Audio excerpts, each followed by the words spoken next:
Life evildoings in the entity were not limited to the West Coast. At the same time Frank DeFelitta was recording the events in Culver City, California, an entire family in New York was being victimized by strange occurrences in their home. That house gave inspiration to one of Hollywood's all-time supernatural hits, the Amityville Horror. It's an old community on Long Island in New York, and supposedly the house was built on Indian burial ground, and spirits of the Indians still exist, of course. Then there was another story that the house was also on that exact spot, had been the house of a warlock. I forget the name of the guy who lived there. Was supposedly come down out of Rhode Island when they had the witchcraft trials and moved in and built that house there.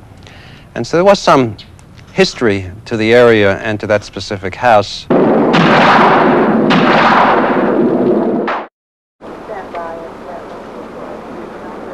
The George and Kathy Lutz family moved into the house after these murders, and they stayed only 28 days.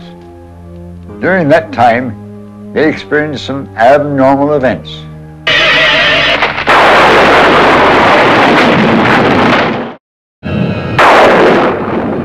But the Lutzes claimed many strange things, the children having nightmares, the daughter talking to the pig, having this strange thing in the house, in her room, that only she could see.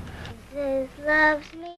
One of the things was the Lutzes did go into the room at night, and there was the rocking chair rocking by itself, noises coming out of the basement, unnatural cold in one of the rooms, the priest having problems with the flies in the house and getting sick.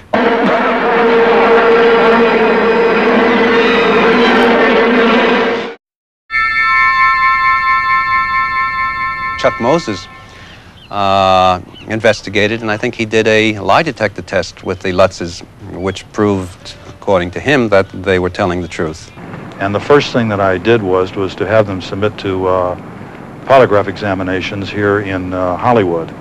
And they passed those examinations with flying colors, so that whether you believe anything happened in that house or not, or whether it did or not, the tests more or less brought out that they believed what they were saying and what they saw. I can't possibly see how this could be a hoax. I mean, I do know the Lutzes left. They moved out of the house. They left their possessions in the house. I think she left her jewelry, if I remember, upstairs. There were clothes in the dryer. There was food in the freezer. There were too many things that they left in the house to create a hoax. Normally, when you create a hoax, you would do it for a purpose. Monetary gain, some kind of gain. What kind of gain could they possibly get